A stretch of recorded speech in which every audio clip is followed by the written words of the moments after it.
you go? We used to be kids, now I feel so grown. I miss being free to be me, not alone. I used to have friends, but we don't talk anymore. I guess that's on me, I got busy. I used to drink soda, now I switched to whiskey. I didn't want time to pass, but time is fast. I just wish you were more than memories.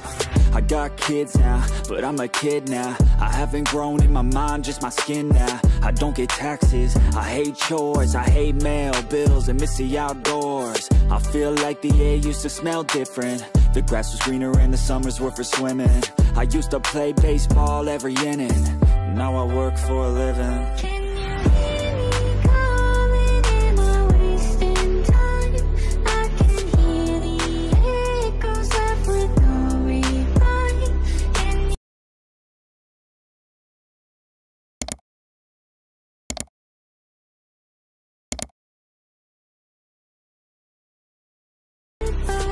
I watch more podcasts and hear less music. My brain feels different and I don't want to lose it. I try to stay healthy but I'm tired all the time cause there's too much on my... Mga best sa lahat ng mga nagtatanong, magkano nga ba ang presyo ng ganitong motorcycle? Ito ay nagkakahalaga ng 44,500 ba? 500. Okay, 44,500. Pag kinuha nyo ng cash, at syempre sabot-sabot lang yung kay Rusi, baka pwede yung discount. Okay, hingi kayo ng discount para dito.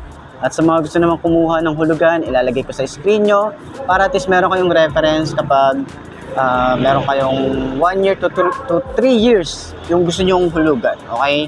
So ayan, para at least meron kayong idea magkano nga ba.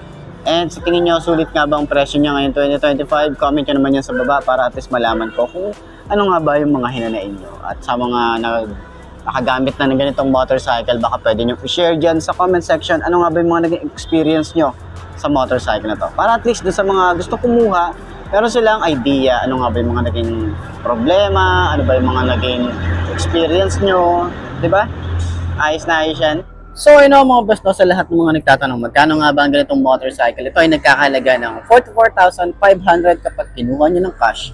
At syempre, available din po yan sa installment. Ilalagay ko sa screen nyo para at least meron tayong reference kapag kinuha nyo ng hulugan. So, sa tingin nyo, sulit nga ba ang presyo niya ngayong 2025? Comment nyo naman yan at para sa mga nakagamit na ng ganitong motorcycle, baka pwede nyo i-share din sa comment section. Ano nga ba yung mga naging experience nyo sa motorcycle na to?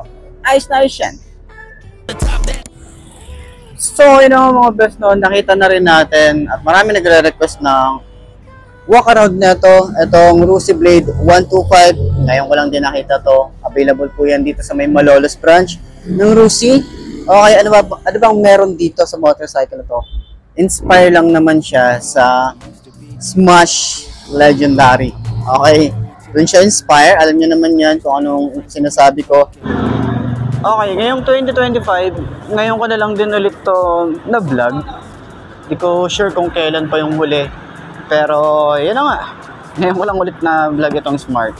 Meron pa tong Surf 125. So, tingnan natin ano ba yung mga pwede nating update para dito. Pero ito, available dito ng maraming kulay ito eh. Merong red, blue, tsaka yun lang yung nakita ko. Pero yun na nga, sa mga naghahanap din ng ganitong motorcycle, alam nyo naman, ito, kahawig talaga to ng Wave. Kanyang headlight, meron tayo ritong LED. Dito sa side may LED. Hindi ko alam kung ito ba yung update para dito sa Smart na to. Kasi parang ngayon ko lang nakita tong LED na to eh. May LED din dito. Tapos signal light niya is bulb type. Yung headlight niya bulb type. Pero sana dito ginawa nila projected lamp. Malay naman natin, di ba? Meron naman nun eh. Tapos or LED, di ba? Mas maganda. Pero dito, 2 volts lang. Pero may, siguro para sa sa DRL or mini driving light. Okay, may mga lining din dito or pa-edge na design. Meron siyang ganito. 'Di ba? Yung iba kasi butas eh, wala nang ganito eh. Ito parang may design na grills. Sa decals niya, minimalist lang, may kulay white, may smart tire rito, tapos kulay black, and may design din dito na decals. Kaya napakasimple lang talaga ng datingan niya rito. Pero wave type talagang inspired para dito sa Smart na to. Yan, may Rusi dito na sticker, tsaka kagandahan, wala naman masyadong mga decals na or sticker si Rusi. No, sa mga motorcycle nila napapansin ko parang pa isa-isa na lang. Dati tad-tad talaga eh, 'di ba? So, ayan, flexible yung kanyang front fender, yung ating extension, mahaba din, tsaka matte finish. Naka-telescopic fork tayo rito. Ayan, so maganda rin yung paint job dito. Naka-mugs, ganda rin ng mugs. And then yung size dito ay 2.5 by 17. Wanda yung kanyang brand. Okay, dito sa side meron tayong single disc brake. So sa kanyang headlight, mapapansin natin LED na yung ating headlight dito. Yan, maganda na yung upgrade para dito. Yung forma niya, alam naman natin kung saan talaga siya formado, no? May mga lining din tayo rito, may mga pakanto na design. Pagbaba natin, may Rusi. Pero sana dito, ang comment ko lang, medyo bawasan yung Rusi na logo. Tulad na to, sana dito bawasan to, alisin nyo nandito, alisin nyo nandito sa shock. Okay? Yung dito lang, okay na. Nandito sa harap, okay na yan. So, comment ko lang naman.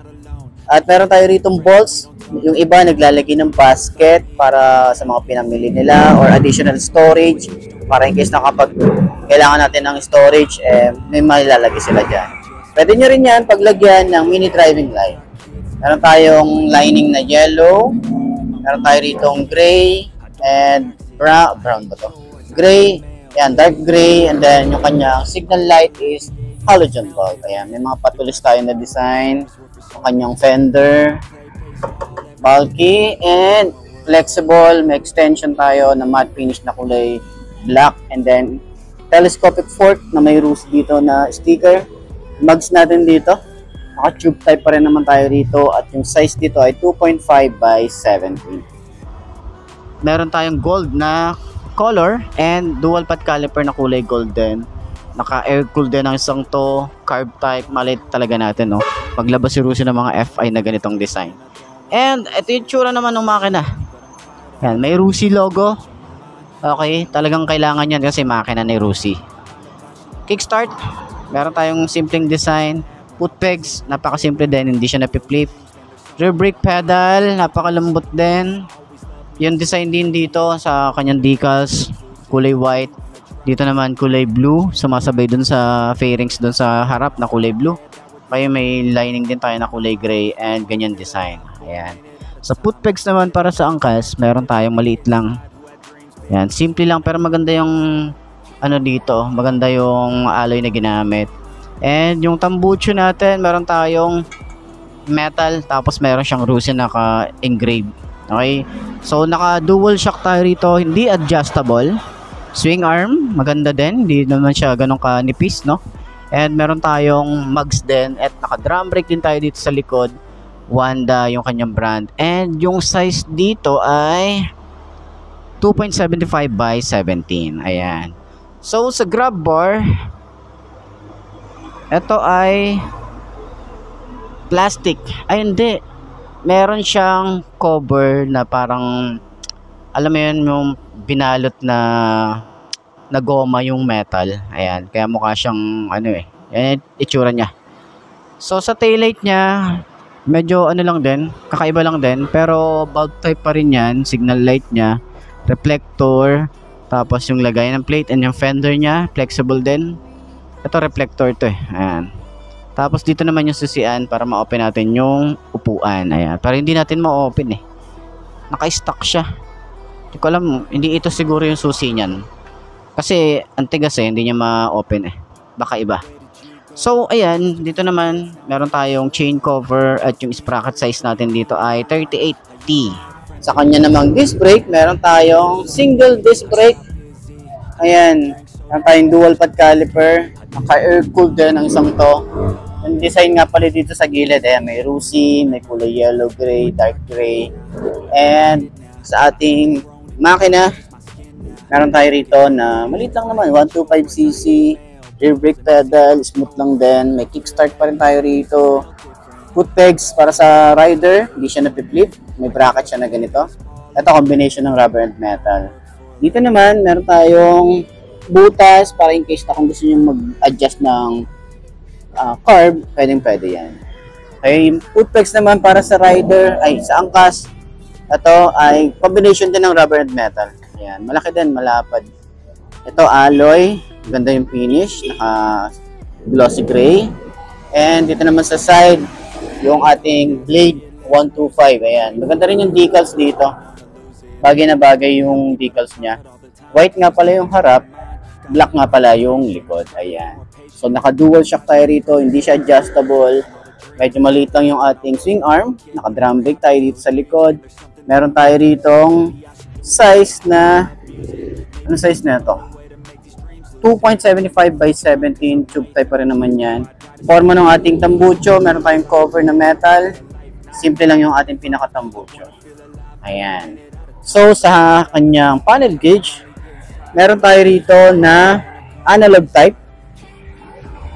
Ayan yung itsura, meron tayong speedometer, odometer, signal light, isang blink lang, neutral 1 to 4, naka-high beam, fuel gauge, and sa mga switches naman natin dito, simple-simple lang, ordinary plastic na ginagamit ni Rusi. Ayan. Sa side, meron tayong dual head shifter, 4-speed, yung kanyang foot pegs, side stand, center stand, ayan. Yan yung itsura, and then yung ating upuan. Napakasimple lang din pero napakakapal nung foam niya. May mga stitches din yan dito. May Rusi logo. Okay? So dito naman sa side, wala tayo ritong side pocket. Ayan. So sana dito mag-additional sa side pocket. USB charging port. Yun yung mga pwede nating idagdag dito. Yung sa ano niya, yung sa ignition is meron siyang shutter lock. Okay? So sa kanyang panel gauge is naka-analog type din tayo rito. Sa taas din, gear indicator na 1 to 4. May Rusi na logo dito sa gitna. Ano to? Signal light. Naka-high beam, neutral, and then speedometer, odometer, fuel gauge. Dito naman sa ating lever, manipis lang din pero smooth naman siya. Yung grip natin dito medyo hindi ko trip yung design pero makapit. Throttle natin mababaw. Ay rito sa mga switches natin dito ay park light, headlight, electric starter. Ayan. Sa side naman, meron tayong high and low. Wala tayong flasher, busina, signal light. Wala rin tayo dito ang hazard switch. At choke. Ayan. Semi-automatic din ang isang to. Okay, kung naghahanap kayo ng ganitong motorcycle, ito, available po dito ang Smart 125. Okay, so sa mga pang beginner na naghahanap ng ganitong motor, baka ito na yun. Ito na yun, okay? So, punta mo na lang sa pinakamalapit na Rusi branch sa lugar mo. Ayos. Meron tayo dito ang park light, headlight. Ayan, electric starter, lever. Yan, medyo manipis lang, smooth naman. Yung grip natin dito, makapit din naman siya. Throttle niya is sobrang babaw lang din. Sa side naman, meron tayong high and low, signal light, busina, and then choke. Yan, semi-automatic ang isang to. Yan. Upuan natin dito, makapal din. Yung foam na ginamit nila. Yan, makapal din. May Rusi din tayo rito. Hanggang sa OBR, makapal yung ating foam na ginamit. So, buksan natin yung likod. Ayan. Ganito ang compartment natin. Wala tayong helmet hook dito. Dito yung battery. Ating gas tank, nasa 4 liters. Grab bar natin dito. Yan, para siyang binalot na goma. Alam niyo yung binalot na na goma, yung metal niya. Ayan. So, sa side naman, yung ating taillight, meron tayo ritong halogen bulb. Ayan. Ating signal light din, halogen bulb, may reflector. Fender natin malapad, lagay ng plate. Sa side naman, meron tayong chain cover. Yung ating sprocket size naman ay, ang size dito ay 36.428. Ayan, yan yung sprocket niya. Medyo maliit lang. And then, ito naman yung ating makina. May Rusi tayo naka-inbox dito. Dual head shifter and then yung ating footpegs. Ayan. So, kagandahan nga pala rito, meron tayo ritong USB charging port. Ayan, wala pa rin tayong side pocket dito, pero meron tayong utility hook dito. Ayan. So, sa lahat ng mga gustong kumuha ng ganitong motorcycle, Pwede nyo akong kontakin sa aking Facebook page or message nyo ako sa aking YouTube channel. Yan, subscribe and follow nyo na rin. Okay? Ayos yan.